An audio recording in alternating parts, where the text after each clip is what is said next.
Welcome to the Prison Professors Podcast. My co-founders are Sean Hopwood and Justin Paperny. My name is Michael Santos. Members of our team served lengthy terms in prison and we came back successfully. We create podcasts to show how strategies in prison can lead to success.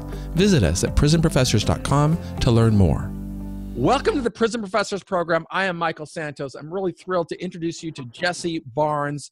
Jesse is a dude that I think a lot of people who are going through the criminal justice system or who are in the criminal justice system will totally relate with, because he served 21 calendar years. But despite those decades he served in prison, he's come back to society. He is strong. He has a career in the oil business. He's making things happen. And I know that we can learn a lot from him. Jesse, thank you so much for taking time out of your busy schedule to share your inspiring message with people in prison.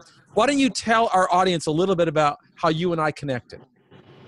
How's it going, Michael? I heard about you from a friend of mine who had also did time. He was a cellmate of mine many years ago. And he told me about you. He knew that I was kind of looking for a way to give back a little bit. And he mentioned your name. And it's funny because I'd already heard about you before through a book I read while I was in prison. So I thought that was pretty amazing. That is super cool. And it's very gratifying for me because when I was in prison, I was writing those kinds of books, trying to help other guys who are serving long sentences realize, hey, you can make decisions right now that'll put you on a path to success. And that certainly happened for me. It sounds like it happened for you. And I can't tell you how gratifying it is to hear from another formerly incarcerated person who came back to society strong and had I was able to somehow connect with you, even though we never spoke until today when we're both out here on the other side of the wall. What were the decisions that brought you into the criminal justice system in the first place? Well, first of all, I went to prison when I was 17 years old.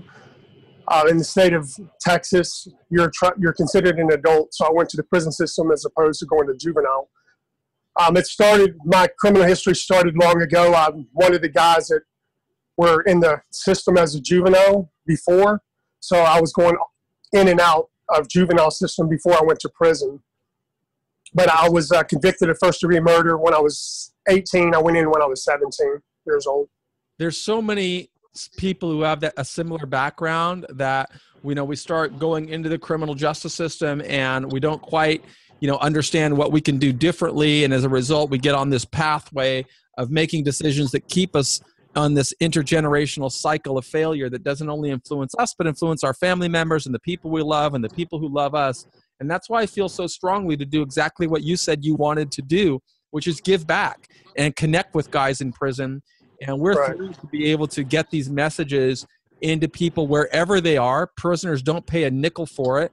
We get them into private prisons, private jails, public prisons, public jails, and anywhere we can, because I think it's really important to do exactly what you want to do, Jesse, and what I want to do, and that's help more people come out and get into the job market, become successful, have a great family, have a great life, and I think it all starts with the decisions they make while they're inside. What kinds of decisions did you make when you were inside that influenced your journey through the lengthy term that you served in prison? Well, I can tell you this, Michael. In the very beginning, I had a completely different mindset. When I first went into prison, I wasn't thinking anything about even getting out of prison. I received a 30-year sentence, and I could only see prison. That was my mindset. That was my life. And at the time, I believed that I had to give up looking at anything beyond that in order to make it there. But through the course of my imprisonment, again, like you mentioned, I did 21 years. And it wasn't until probably 3 or 4 years into my sentence that I really started to want something different for my life. But in the beginning, again, I didn't really think about anything other than prison and how I can survive while I was in prison. But 3 or 4 years later, I made a decision to change the course of my life. I wanted something different for my life, and that was the beginning. It wasn't instantaneous, but that was the beginning. I think it probably wasn't instantaneous for a very specific reason. The prisons are kind of designed in such a way that they give messages, right? I mean, when I can speak about myself. I started with a 45-year sentence inside of a high security penitentiary. And the message that I received was the best way to serve time is to forget about the world outside and do exactly what you said, focus on your time inside. And that is exactly what I tried to do. So I know that what you're saying is the same thing that goes down for hundreds of thousands of other people in prison. It's so important for people like you and me to connect them and give them a different mindset. It happened for you after 3 years. For some people, it doesn't happen for 10 years or for 15 years. Right. Fortunate that it started for me right at the beginning because I was inspired by somebody like you who's giving me a message right now, Jesse. The message that you are giving right now, we're going to get this into the hands of people who are just starting their sentence, and hopefully they can get started a little bit earlier. We always say it's never too early and it's never too late to begin sowing seeds for a better life, regardless of where you are, but we need to get messages like Jesse Barnes into the prisons so that people realize, hey, I can change my life. But in order for them to really get credibility with somebody like you, Jesse, why don't you tell them about some of those bad decisions that you made during the first few years when you were serving a 30-year sentence for first-degree murder, starting when you were only 18, 19 years old? Okay. I went into prison pretty much with the same mindset. First, I'll give you a little background of myself. I guess I'm typical in the sense that I grew up, there's 9 of us, but 5 of us grew up together, single family home. My mom, extremely poor. I remember being really, really angry all the time as a kid because we were so poor. And I looked around and seen people that had more than me. So I think I was pretty angry as a kid. Grew up in the inner city. I get pretty much typical of a lot of people, I think, that end up going to prison. And I can tell you this, I went in with the mindset that I was incapable of change. And one of the biggest reasons I went in there is because I remember when I was a juvenile, I went to the Texas Youth Commission. For those of your listeners who don't know what that is, it's basically prison for kids. And I went there when I was 15, got out when I was 16. But when I went there, the judge told me that, and that was my first time in juvenile for long term at that time. And I remember the judge told me that I was incorrigible. And I didn't even know what that word meant at the time. But I remember looking it up and finding out that he was basically told me at 15 years old that I was incapable of change. And that really, really stuck with me, more so than what I thought. So that was the mindset that I entered into prison with. And I think with me when I was younger, just like a lot of people, I had a skewed concept of what manhood was. I grew up without a father. Not blaming anything on my dad or anything, but I just grew up without a father, without any kind of male role models or anything that would guide me. So I think I came up with this skewed concept of what manhood was, and I believe that's mainly what led me to make the decision that I made, that led me to prison, first-degree murder. My concept of what it meant to be a man, carry a gun, violence, retaliation, retaliation for threats, and ultimately that led that in the decision to drink at an early age and all of that. All of those, just that skewed concept to me is what really landed me in prison. But when I first went in, that was the mentality that I was under, is that I could not even change. I wasn't even capable of it. I mean, here it is, a judge told me, a person with a degree and who I viewed, I guess, as a really smart person in society, has already told me at that age that I couldn't change. So that, I guess that's the way that I approached it at the time. And without really being aware of it, that's just, I led my life, I think, that way. When I first went... No, go ahead. Go ahead. I was just going to say, when you tell these stories, right, I completely go back to, it was somebody a prosecutor used something, I remember a word, he used the word cynical to me when I was going into the system, that I'm a cynical prosecutor, and I felt so stupid and inferior because I didn't know what that meant. And I felt, like I'm really not ready yet. But what happens to so many people, Jesse, like you just said, is you were defining what it meant to be a man in a certain way, and then you went on and lived that and made decisions that were consistent with what your concept was of what it was to be a man, to carry a gun, to be violent, to retaliate, okay? It wasn't until you changed that mindset that you started to see a different outcome, and of course, I know you eventually got to that path, but people who are listening to this, really need to keep learning from guys like you. So Yeah. tell us a little bit more about how did that translate into your prison adjustment? Give the specifics. Okay. I can tell you, Michael, that I've been all the way at the bottom of the prison system. So anything that your listeners that will experience, when I first went in, I had the same mentality, and I acted accordingly. I end up getting in a lot of trouble, getting in with wrong associations, and I end up doing almost 3 years in isolation, different times, and I was all the way at the bottom of the prison system, and that just reinforced the belief that I had that that's pretty much who I was as a person. And it wasn't until a little bit later that I discovered that I was that there was more out of life than that I could be somebody different, that I wanted to be somebody different. What was that turning point for you?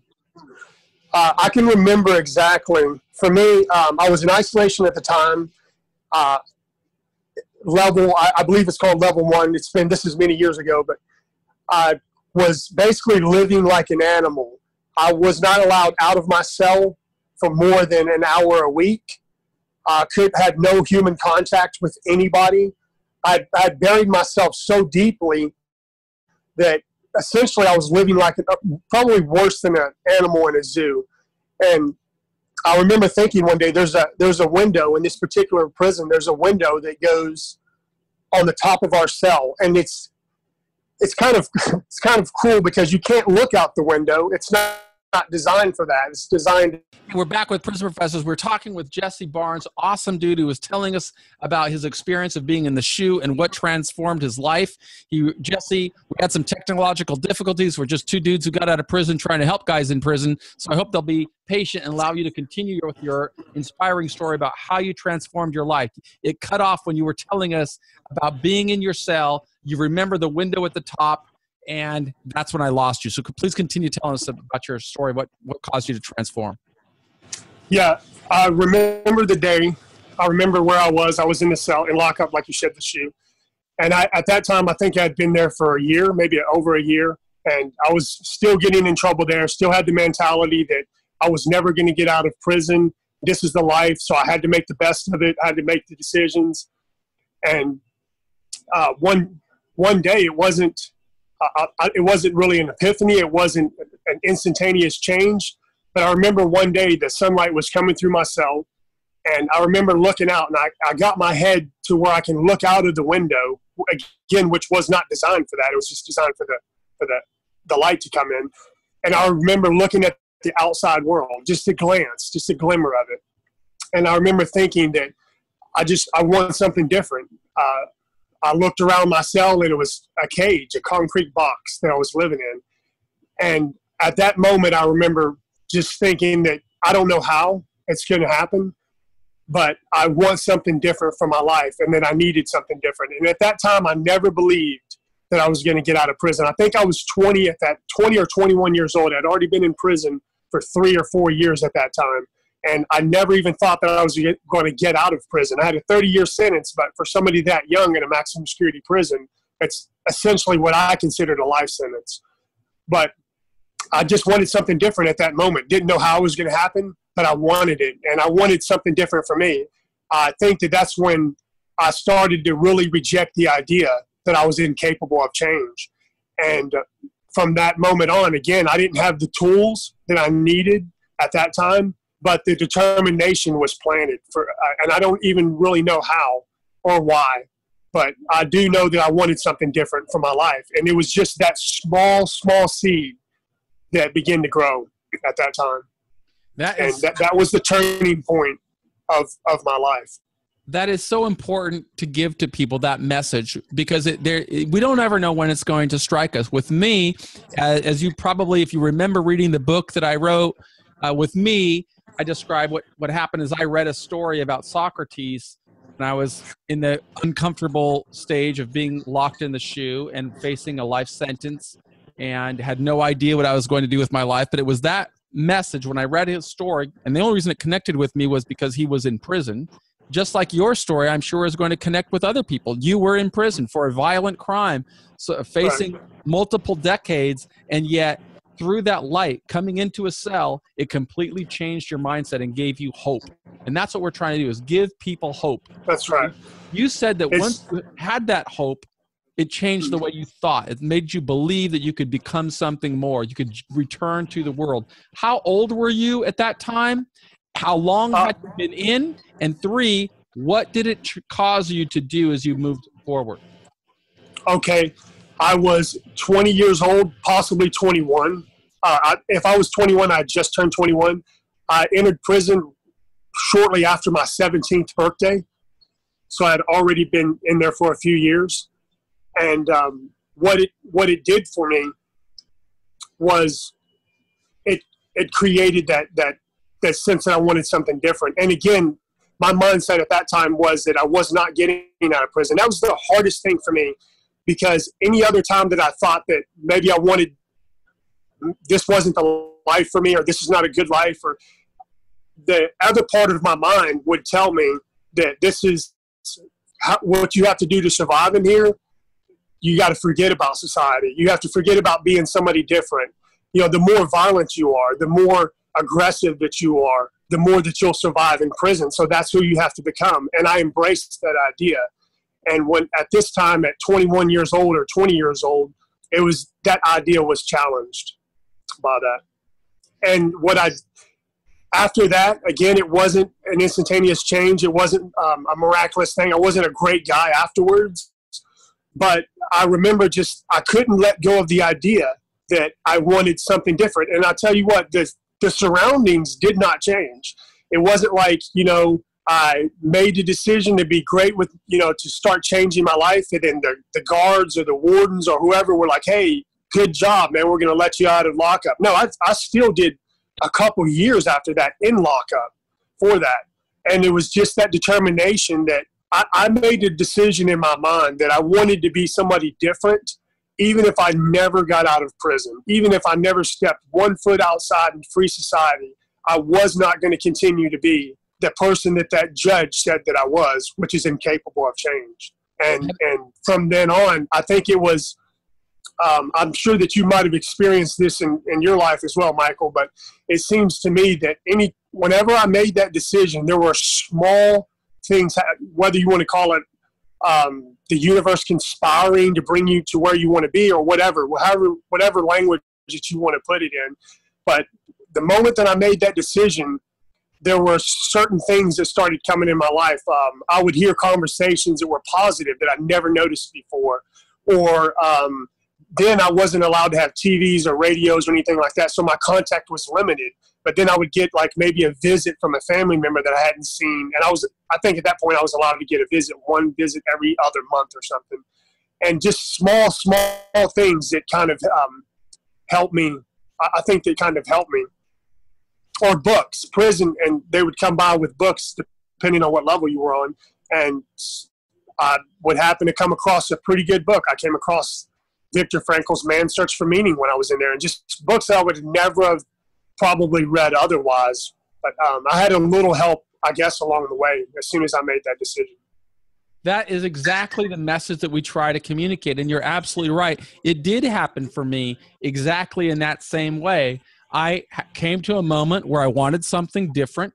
I started to ask different questions about what I could do, what I could read, who I should associate with, and that influenced my decisions inside. So it made all the difference in the world, doing these very small incremental changes. And just like you said, I really loved that you said, hey, just because I made the change didn't make it all of a sudden I was eating cake and having an awesome life in prison, because we still have to deal with the decisions from our past.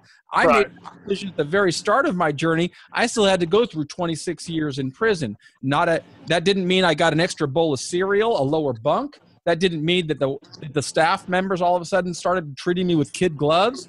I did my time in lockup. I was transferred from prison to prison to prison along the way, but it fundamentally changed the way that I thought when I heard a story like yours. It made me believe, hey, I can change and I can start looking at the world in 5-year plans. And in 5 years, if I do this, I know I'm going to get out of high security and go to medium security. And then in my case, go to low security and then to minimum security. And when I come home, I'm going to be successful. And that's what opened the doors for me, was realizing, life, big changes don't happen overnight. They say that an overnight success story is really 20 years in the making.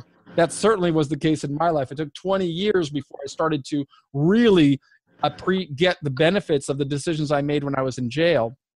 And I think same thing is with you. You said that you had to go through finish your time in the SHU, and then you had to get back into general population.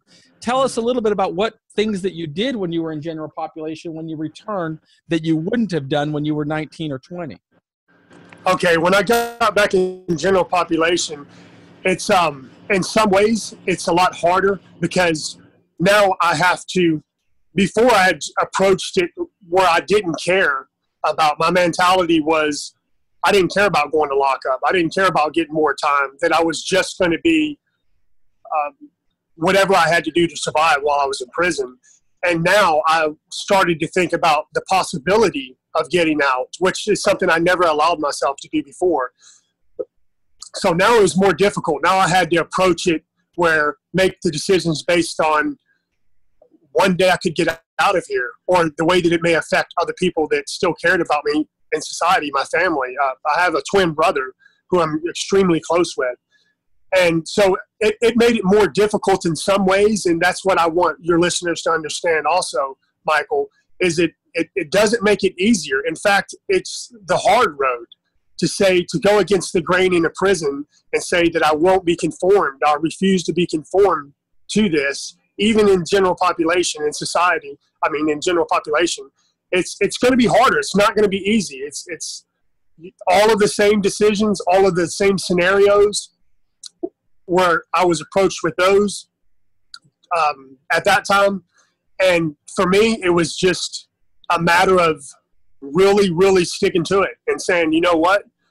I spoke earlier about my idea of manhood and what I always believed as growing up, that what I thought a man was. And to me, man equals basically violent. The more violent you were, the more you were respected, and that equaled manhood. And when I went back into population, as I started to really think about those things, what is manhood and what does it mean? I started to be more comfortable with it, I don't have to prove these things to people. I don't have to continuously go to lockup to prove to somebody how tough I was or any of those things.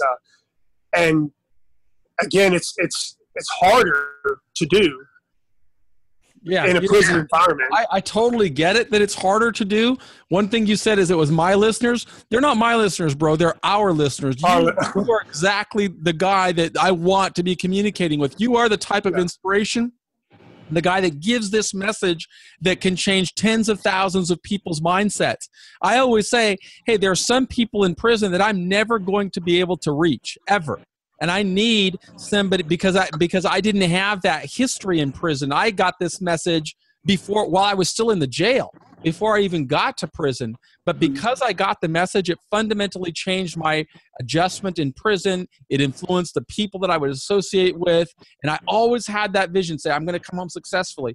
I need to get a guy like you who did go in there and go hard, who did go in there and was a shot caller, who did go in there and say, I don't care what price I'm going to pay. Somebody disrespects me, I'm going to respond in this way. But then have somebody like you shift the script and just talk about, hey, there came a time when I wanted something different. It changed the way I thought, and everything else made the difference.